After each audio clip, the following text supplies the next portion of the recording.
लोग अब भी मजहब, अक़ीदत, इल्म और फजीलत से मुताल्लिक़ कहानियाँ सुनना पसंद करते हैं। वहीं गीता प्रेस की कल्याण पत्रिका कई बरसों से लोगों के इस पसंद का ख्याल रख रही है। गीता प्रेस का आगाज रियासत उत्तर प्रदेश के शहर गोरखपुर में सन 1926 में हुआ था।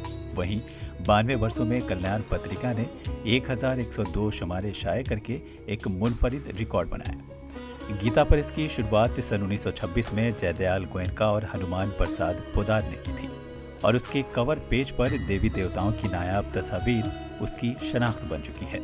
कल्याण पत्रिका के editor Radheshyam Khemka trust board and publisher के सदर और देवी दयाल अग्रवाल चेयरमैन हैं। इस पत्रिका की अशात उस वक्त शुरू हुई जब भारत में अंग्रेजों की हुकूमत थी, इसलिए इब्तदा में इस मैगजीन को बहुत सारे चैलेंजेस का सामना करना पड़ा और आज मुल्क के कोने कोने में हर माह तकरीबन 2 लाख पत्रिका पोस्ट के जरिए भेजी जाती है। ये 1926 में पहला प्रकाशन इसका बम्बई के वेंकटेश प्रेस से हुआ था। उसके बाद से गीता प्रेस की व्यवस्था शुरू होने के बाद यहाँ से छपना शुरू हो गया।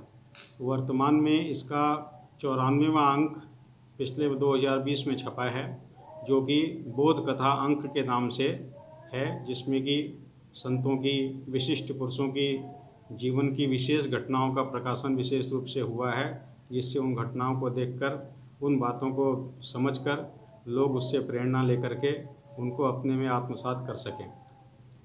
2021 का विशेषांक गणेश पुराणांक के रूप में है, जो कि 2021 के जनवरी महीने में डिस्पैच होना शुरू हो सकता है। 2020 में तो बोध कथा अंक निकल चुका है, जो कि एक वार्षिक जो निकलता है विशेषांक, वो तो जनवरी महीने में निकलता है। बाकी 11 पत्रिकाएं हर महीने पाठकों के पास पहुंचती हैं।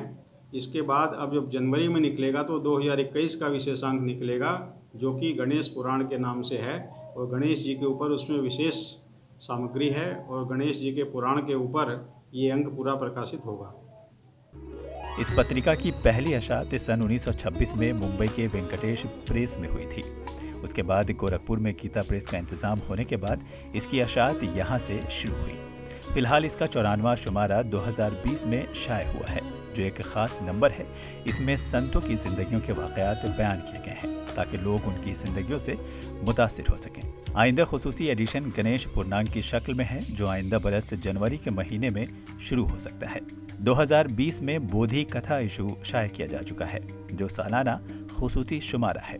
इसके अलावा हर माह 11 पत्रिकाएं क़ारीन तक पहुंचती हैं। इसके बाद 2021 में खुसूसी नंबर गणेश पूर्णांक के तौर पर क़ारीन तक पहुंचेगा।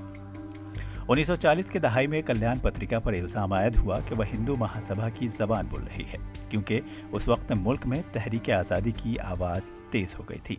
सन 1946 में मदन मोहन मालवीय की मौत के बाद पत्रिका ने मालवीय नंबर निकाला, लेकिन मुत्तहिदा सूबों और हुकूमत बिहार ने उसे काबिल एतराज़ करार देकर जब्त कर लिया था।